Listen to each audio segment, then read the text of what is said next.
C'est Julia Cagé, Thomas Piketty. Ça y est, on respire. Allez. Julia Cagé, Thomas Piketty, bonjour. Bonjour. Bonjour. Et bienvenue sur Inter pour parler de ce livre qui, c'est certain, va susciter le débat. Une somme, disais-je, 5 ans de travail, 850 pages dans lesquelles vous retracez l'histoire politique de la France depuis la Révolution. Pour cela, vous vous appuyez sur un corpus colossal de plus de 2 siècles d'archives électorales de 36 000 communes françaises. Ce livre est évidemment un travail de recherche, mais c'est aussi un livre politique, certains diront militant. On verra ça avec vous dans quelques instants. Avant d'entrer dans les détails, dites-nous d'où est venue l'envie d'écrire cette histoire du conflit politique. C'était une envie de vérifier des choses que vous entendiez ou que vous lisiez dans les journaux comme les classes populaires sont parties chez Marine Le Pen. Une envie aussi d'écrire un livre à deux parce que vous êtes un couple à la ville, comme on le dit, et que vous vouliez tout simplement faire de la recherche ensemble et en faire un bouquin. What the fuck? Ça va? C'est qui ce gars? Il y a un peu des deux, on était content de pouvoir écrire à quatre mains.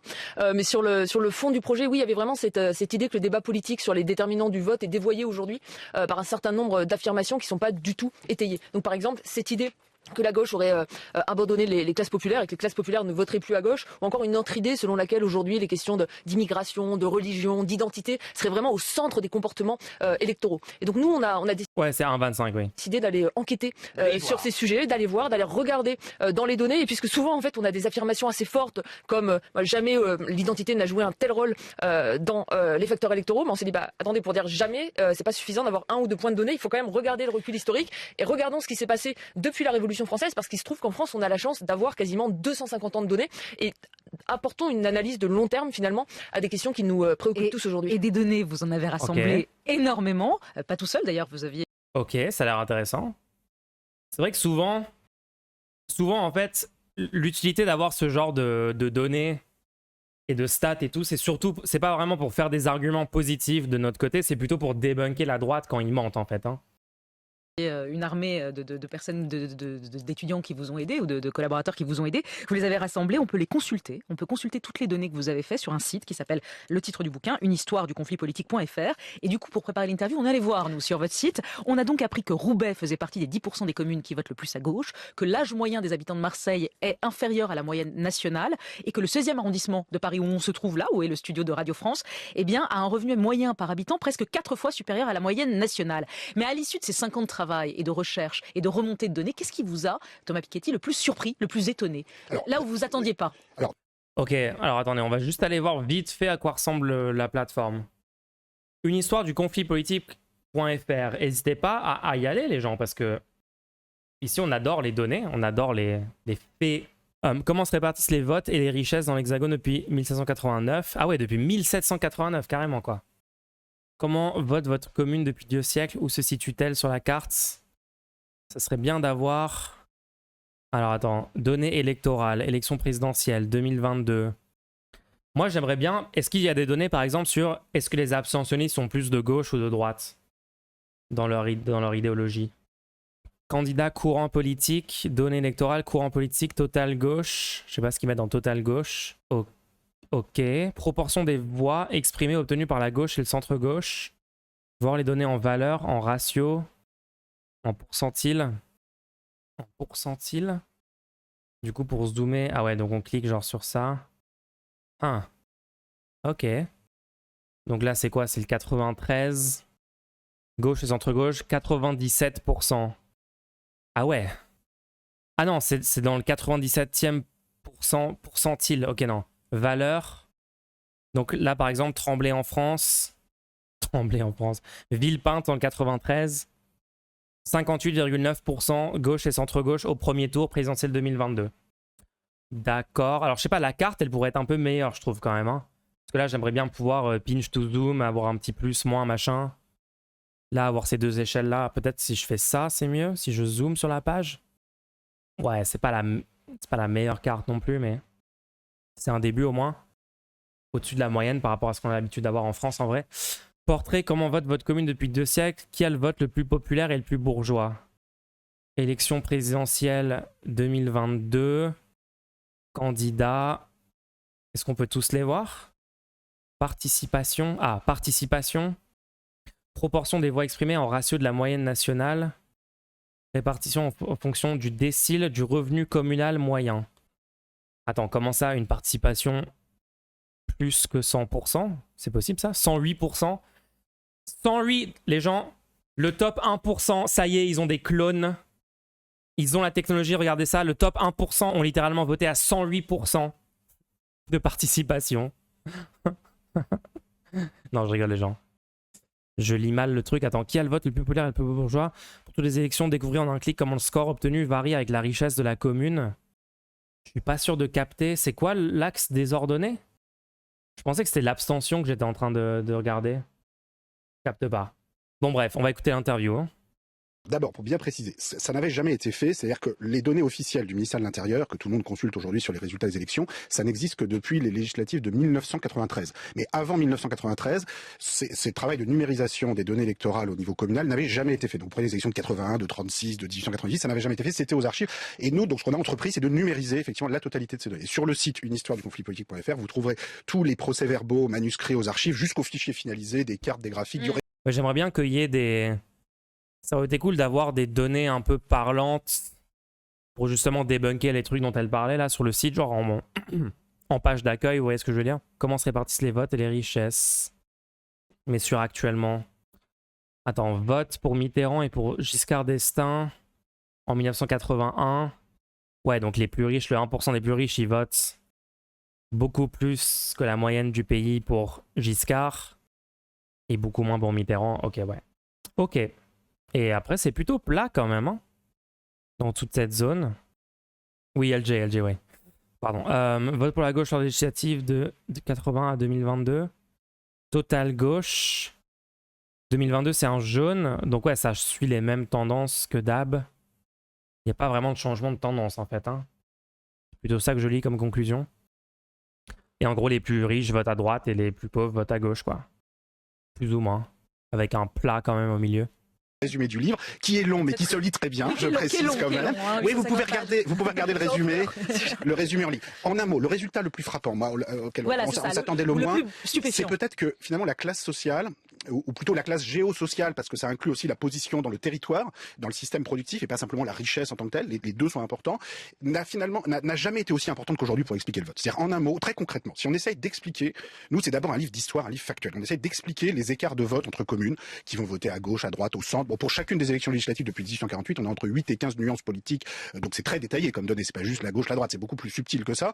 Si on essaye d'expliquer l'ensemble de ces écarts de vote entre communes, sur les dernières élections 2022, on explique 70% des écarts de vote simplement avec la richesse, le revenu moyen, la valeur des logements, la proportion de propriétaires, la profession, le diplôme, la taille d'agglomération et de commune. En 1981, qui était pourtant une élection où la classe sociale était importante, on expliquait 50% des écarts de vote. En 1848, 30%. Donc au cours du temps, et en particulier au cours des dernières décennies, ça c'est vraiment le premier résultat frappant. En fait, la classe sociale n'a jamais été aussi importante. Donc c'est le retour de Marx, quoi. C'est le retour de Marx. Et à l'inverse, l'identité est beaucoup moins importante qu'on croit. C'est-à-dire, pour reprendre ce chiffre, on explique 70% des écarts de vote avec la classe sociale, la profession, le revenu, etc. Si on rajoute la proportion d'étrangers, la proportion d'immigrés dans la commune, on passe à 72%, donc ça explique 2 points supplémentaires, c'est-à-dire rien du tout. C'est-à-dire qu'en fait, l'effet des origines est totalement absorbé par la profession, le revenu, donc c'est du social et c'est de l'économique dont il faut parler. Donc c'est vraiment, montre-moi ta déclaration d'impôt, ce que tu possèdes et je te dirai pour qui tu votes. Où tu travailles. C'est un peu plus complexe que Marx, c'est pas simplement une classe sociale, c'est pas le conflit classiste entre les ouvriers. Ouais. Oui, le retour du marxisme, genre il n'y avait pas de conflit de classe avant ça. Donc c'est le retour du marxisme? C'est ça que vous nous dites? En fait, c'est pas le marxisme, c'est juste qu'il y a un vote de classe, quoi. Enfin, pas suffisamment, mais le prolétariat vote pas suffisamment dans son intérêt.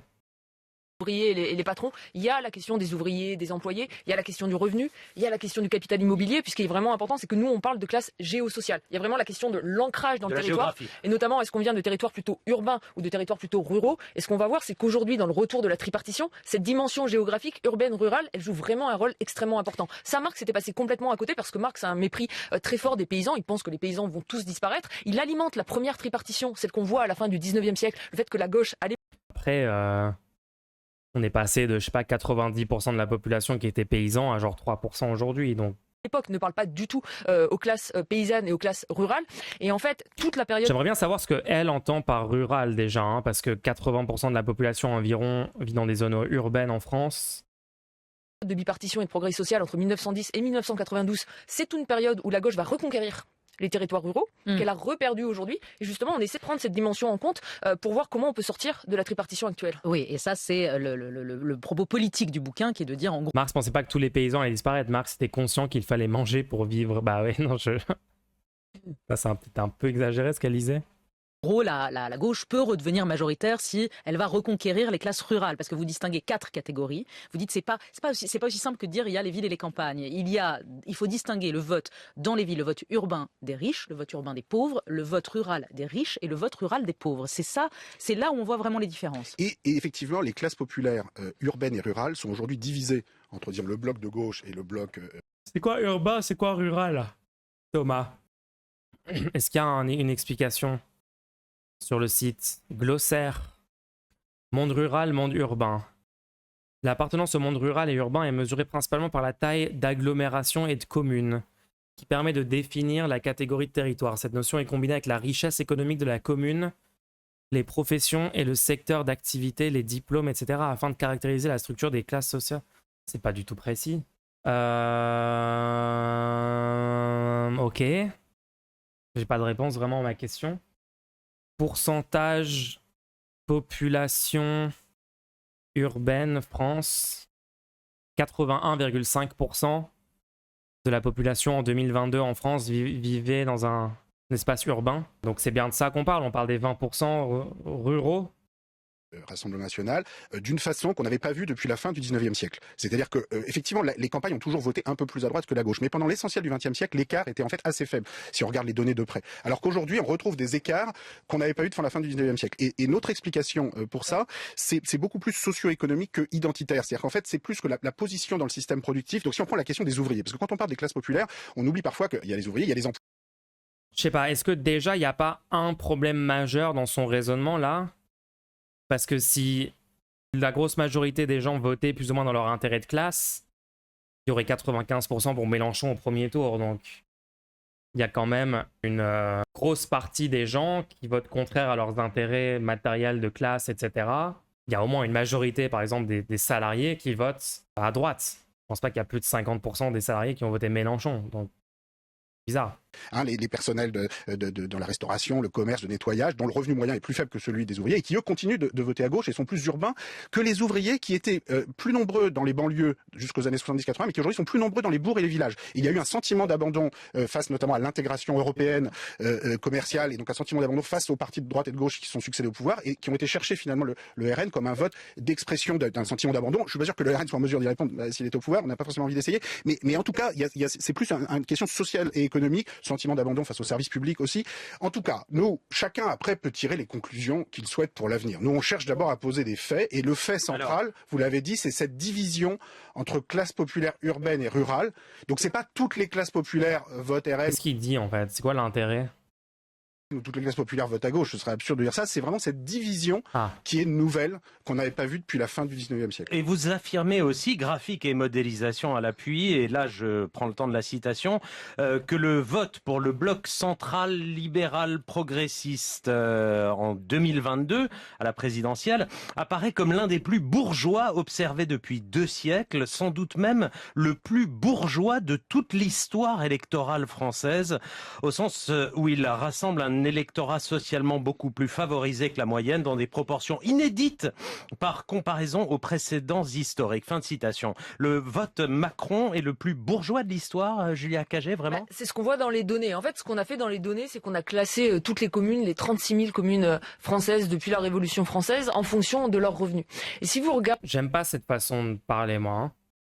Parce que, qu'est-ce qu'on est en train de dire? Est-ce qu'on est en train de dire, regardez, Macron, c'est un vote bourgeois parce que les gens les plus riches votent pour Macron et donc c'est pour ça que c'est pas bien.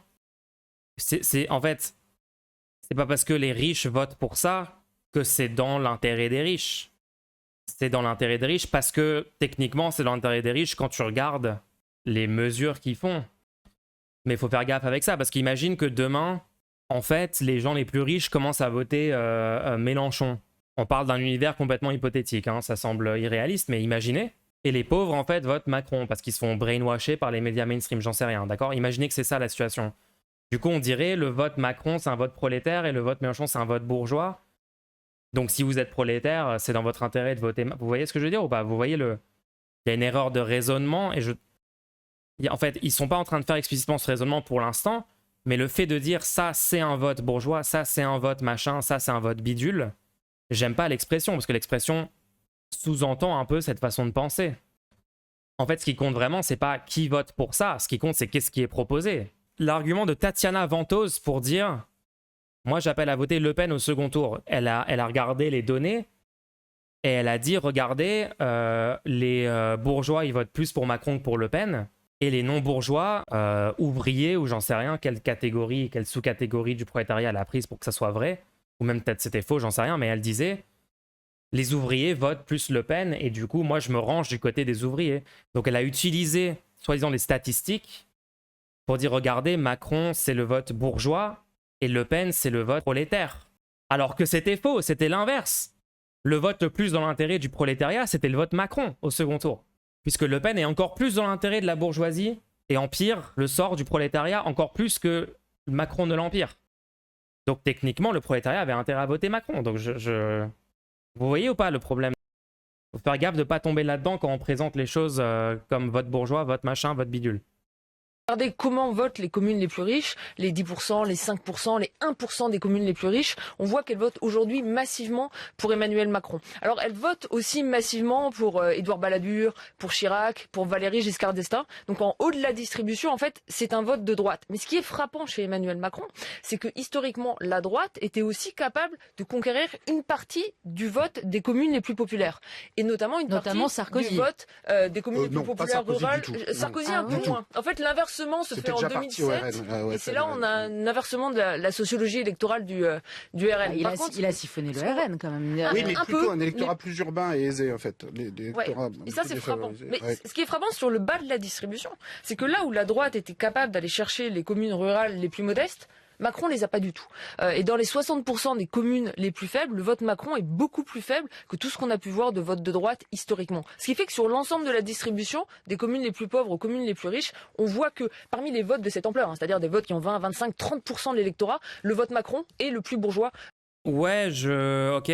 Ça va où en fait? C'est quoi la conclusion? Bien, ou par valeur moyenne des logements. Vous savez, la valeur moyenne des logements aujourd'hui dans le 7e arrondissement à Paris, ça dépasse. Je pense qu'il faut avancer un peu. Avancer un peu. Je sais pas ce qu'ils sont en train de dire là. Et c'est aussi, par exemple, la propriété. Ce qu'on voit aujourd'hui dans le programme du Rassemblement national, c'est qu'il y a des propositions qui vont parler aux classes populaires rurales, par exemple des propositions sur le prêt à taux zéro. Aujourd'hui, ce que ne sait pas faire la gauche, c'est parler et avoir des propositions alternatives pour reconquérir ces classes populaires rurales. La bonne nouvelle... Quoi? C'est complètement faux. Littéralement, tous les points du programme de la gauche sont l'intérêt des classes populaires en milieux ruraux. Baisser l'impôt sur le revenu pour les gens qui gagnent moins de 4 000 €, plus de services publics, les gratuités des transports en commun, plus d'hôpitaux, arrêter les déserts médicaux, plus taxer les riches, lutter contre l'évasion fiscale, tout ça, ça profite à la 6ème République, ça profite aux ruraux, non? Genre quoi? J'en ai marre de ce truc, la gauche ne sait pas parler, la gauche ne propose rien, machin, genre c'est complètement faux, il n'y a jamais d'argument avancé pour démontrer ça. Nous, ce qu'on montre, c'est que sociologiquement, cet électorat est dans le fond assez proche de celui de la gauche, donc avec des propositions concrètes, la gauche pourrait aller le reconquérir. Maxime, à Bordeaux, bonjour. Avec des propositions concrètes, la gauche pourrait... C'est une blague! Qui sont ces gens? Ils vivent dans quel monde? Ils sont en train de dire la gauche n'a encore jamais tenté de faire des propositions concrètes. Tiens, faudrait un jour faire des propositions concrètes, la gauche. Merci pour ton conseil, Julia. Waouh! Non mais là, c'est grave, là. Il n'y a rien de spécifique à la ruralité dans ce que tu viens de dire. Et donc, c'est pas parce que c'est pas spécifique à la ruralité que c'est pas dans leur intérêt. Déjà, si les déserts médicaux, il y en a plus en zone rurale qu'en zone urbaine, non? S'ils sont là pour dire l'extrême droite arrive à convaincre les pauvres alors que la gauche n'a aucune proposition qu'opium. Non, mais je comprends rien. C'est quoi le but de ce discours? Qu'est-ce qu'ils sont en train de dire? Bonjour, bienvenue. Bonjour à tous. Oui, je vous appelais pour avoir une question sur les abstentionnistes, puisque ça représentait un bloc finalement assez conséquent, même à l'élection. La gauche propose, mais c'est pas audible. Qu'est-ce que t'entends par audible, en faire? Qu'est-ce que t'entends par audible et qu'est-ce que tu proposes pour que ça devienne audible si ça ne l'est pas aujourd'hui? Sérieusement, hein, je veux vraiment savoir, je veux vraiment que tu répondes sérieusement à cette question. Pour avoir une question sur les abstentionnistes, puisque ça représentait un bloc finalement assez conséquent, même à l'élection présidentielle où il y a beaucoup de participation, on était un peu plus de 20% si je me rappelle bien. Donc j'aurais aimé savoir si vous avez dans votre livre étudié le profil socio-économique de ce bloc-là. Merci Maxime pour cette question. Oui. Thomas Piketty. Alors il y a une longue partie dans le livre sur l'histoire de la participation depuis la Révolution française, parce que pour résumer, au moment de la Révolution française, vous avez 30-40% de participation, ce qui est déjà très fort vu les modes de transport de l'époque, etc. Il faut aller au chef-lieu de canton. À partir de 1848 jusqu'aux années 1980-90, vous êtes à 70-80% de participation. Et depuis... Le programme de la gauche est complet, mais il n'est pas sur Audible, la plateforme. C'était juste ça qui manquait. Depuis les années 90, ça a chuté notamment aux législatives, aux dernières législatives en 2022, on est en dessous de 50% de participation. Donc ça, c'est extrêmement frappant. Et la deuxième chose sur laquelle on insiste, qui est encore plus frappante, c'est que l'écart de participation entre les communes riches et les communes pauvres a atteint au cours des dernières décennies un niveau qu'on n'avait jamais vu. Parce que ça n'a pas toujours été vrai. Parfois, on dit c'est toujours comme ça, les communes pauvres votent moins que les communes riches. C'est pas vrai du tout. Pendant l'essentiel du XXe siècle, c'était... Ah, en fait, tu me dis, c'est un gros problème et j'ai pas de solution. Donc juste, je rappelle que ça, c'est juste du défaitisme, hein, que ce que tu es en train de faire avancer, c'est-à-dire la gauche échoue, la gauche n'arrive pas, machin. Ah bon, mais qu'est-ce qu'on doit changer pour le faire mieux? Ah non, on fait déjà tout au maximum de ce qu'on peut. Et je propose rien de changer rien. Mais juste, je diffuse l'idée que malheureusement, on n'arrive pas à convaincre les gens. Ok, ça sert à quoi de diffuser cette idée en fait? C'est juste la prophétie autoréalisatrice de la défaite. Venez, on dit plutôt, la gauche arrive à convaincre, elle fait un meilleur score à chaque nouvelle présidentielle. Elle a fait le plus haut score, la gauche de rupture, de tous les temps en France en 2022. On vient d'avoir le plus grand mouvement social de gauche depuis mai 68 avec 5 millions de gens dans la rue. Les sondages pour les européennes mettent la NUPES en tête de tout dans l'hypothèse d'une liste commune et ils sont largement en tête par rapport à tous les autres partis. La gauche a été premier aux législatives la dernière fois au premier tour. Et du coup, on va faire encore mieux et on va gagner. Genre, je comprends rien. Pourquoi on est en train de dire la gauche n'y arrive pas? La gauche, malheureusement, le fascisme arrive. Voilà. Donc on fait comment pour que la gauche gagne? Toi, tu as besoin de réécouter le début du stream. Discussion avec Jordan X, j'ai l'impression. Ça montre bien qu'en fait il y a quelque chose de factice dans cette tripartition, parce qu'en fait le bloc central qui croit pouvoir rester au pouvoir éternellement simplement en misant sur les divisions des opposants qu'il renvoie dans les extrêmes, en fait ça empêche toute alternance démocratique et c'est ça qui fait que les gens restent chez eux. Et donc c'est là qu'il y a une perversité, selon nous, dans le système de tripartition. À l'échelle historique, la bipolarisation a permis des alternances démocratiques. Question rapide au passage, Eric, sur l'appli d'Inter. En quoi deux économistes sont-ils qualifiés sur un tel sujet? Du coup, j'ai pas compris la réponse sur l'abstention. Moi, j'aimerais bien demander, est-ce que les abstentionnistes sont plus de gauche que la moyenne de la population dans leur pensée politique? Est-ce qu'on peut avoir des données là-dessus, Thomas?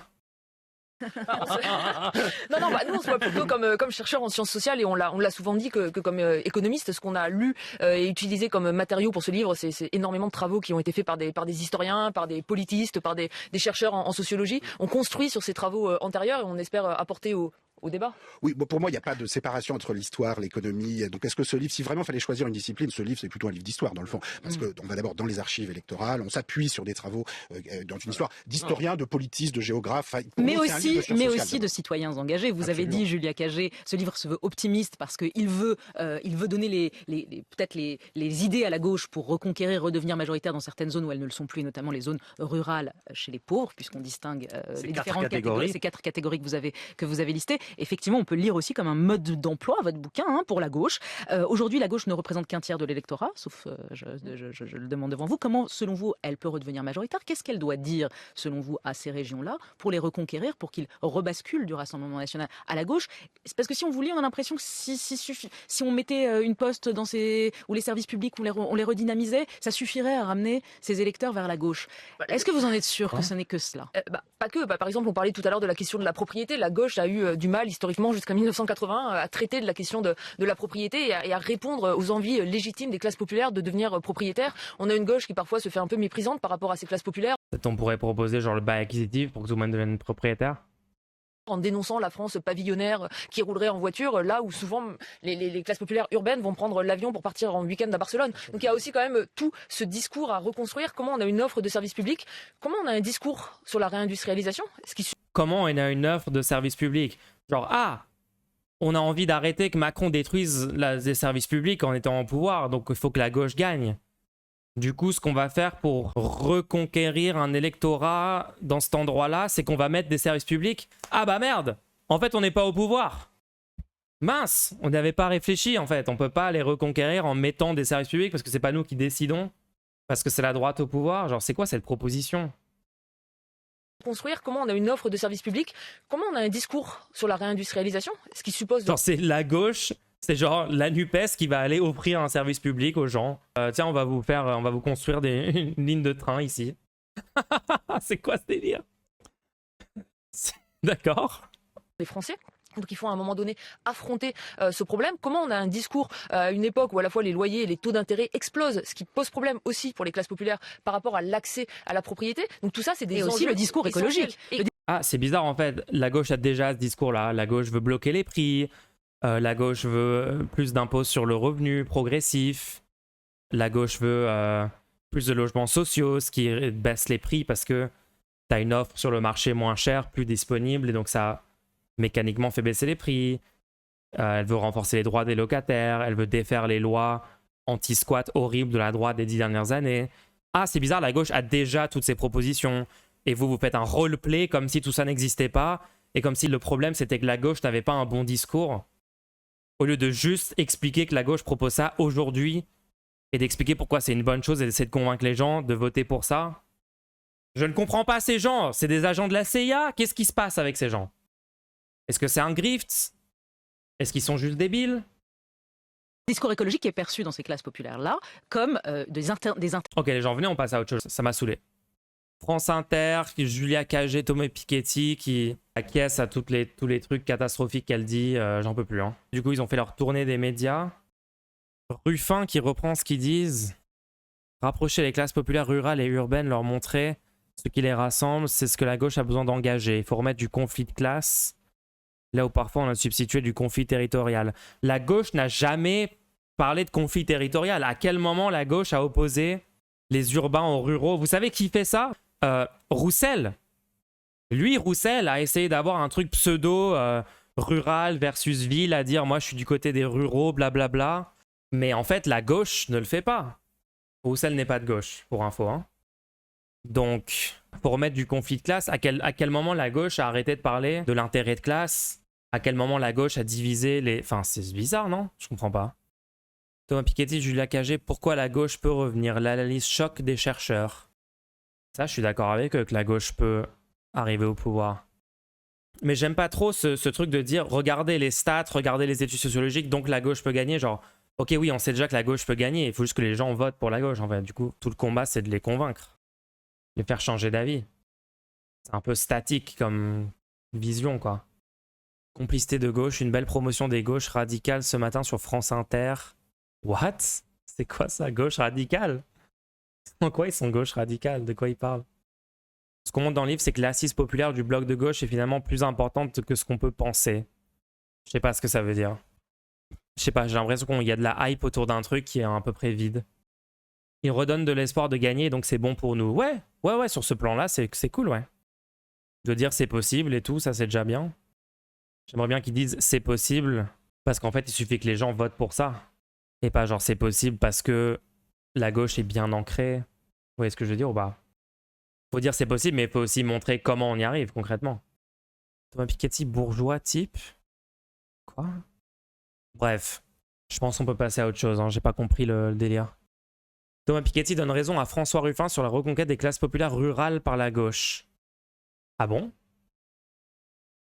Je pensais que justement il débunkait l'idée que la ruralité votait pas à gauche. Ok, je comprends rien. C'est super positif, ça fait virer les éditocrates. Ok. C'est vrai que Léa Salamé avait l'air d'avoir du somme, on sait pas trop pourquoi, mais... C'est juste l'idée qu'ils disent en fait la gauche peut gagner, ça fait péter un câble peut-être à toute la classe médiatique au service des milliardaires. Raconte-nous s'il te plaît notre victoire en 2027, je veux entendre ça dans le détail. Alors, 2024 voit des nouveaux influenceurs émerger sur la scène internet avec un discours conséquentialiste, stratégique, qui permet à beaucoup de personnes de se remettre en question dans la sphère en ligne. Ces influenceurs ont une telle influence qui se répercute de proche en proche au sein de la population, mais aussi au sein de la classe médiatique et tout, que la gauche tout entière réalise les erreurs stratégiques du passé, de 2017, de 2022, et se rend compte qu'il suffit de voter pour le candidat le mieux placé. Également sur le plan de la stratégie de lutte Le peuple français se rend compte qu'il ne faut pas des grèves perlées, mais une grève générale tout d'un coup. C'est même pas la victoire en 2027. Dès mi-2024, une nouvelle tentative de réforme antisociale de Macron fait éclater un nouveau mouvement social. Les syndicats, cette fois-ci, dont les directions ont été remplacées par des gens plus stratégiques et plus dans l'intérêt général, adoptent une stratégie de grève générale nationale en demandant des nouvelles législatives. Le mouvement entraîne une grève de 10 millions de travailleurs pendant 2 semaines. 2 semaines au bout duquel Macron cède à la revendication d'une dissolution de l'Assemblée nationale. L'Assemblée nationale est donc dissoute le 22 juillet 2024. Les nouvelles législatives résultent en une victoire écrasante de la NUPES qui obtient 52% des sièges à l'Assemblée nationale. Et le programme est mis en place. La retraite à 60 ans est remise en place. Le SMIC a augmenté à 1 600 € pour tenir compte de l'inflation. Entre-temps, le droit du travail est rétabli. Les préparatifs pour la 6e République commencent à être mis en place. Ça vous va ou pas? La BRI prend alors en otage les familles des grévistes hors la loi pour les forcer à retravailler. La BRI ne comprend pas assez d'agents pour faire quoi que ce soit face aux millions de travailleurs en grève. Vous avez kiffé ou pas? Il faut absolument la grève massive des JO. On en parlera de ça, ouais. Je suis pas défavorable à ça. Vous en pensez quoi, les gens? J'ai les yeux humides, là. C'est un peu pessimiste, je pense qu'on peut le faire avant 2024. C'est ça qu'on veut entendre, let's go. En vrai, il suffirait que les syndicats deviennent plus stratégiques et plus basés. Hein. Ils ont déjà les moyens. Moi, je pense honnêtement que les syndicats ont déjà les moyens d'organiser réellement à la hauteur de ce qu'il faudrait une grève générale avec la dissolution de l'Assemblée comme proposition. Genre, on pourrait le faire en fait. Hein. Faudrait juste être plus stratégique dans l'organisation de la grève. Pas de grève perlée, des contrats en amont pour les grévistes pour qu'ils soient sûrs d'être dédommagés, pour qu'il y ait un max de gens qui rentrent dans le mouvement initialement et qui donnent aux caisses de grève parce que, en fait, plus la strate semble réaliste et en capacité de l'emporter, plus les gens participeront et plus les gens donneront aux caisses de grève. On pourrait avoir des caisses de grève qui récoltent 50 fois le nombre de dons des caisses de grève de 2023 pour la réforme des retraites. Hein. Je le crois réellement. Les gens dans ce pays ont les moyens. Si tout le monde mettait 100 €, on aurait des centaines de millions. 10 millions de personnes qui mettent 50 €, ça fait combien? 500 millions? Un demi-milliard? C'est une grève générale avec ça. Hein. Bon.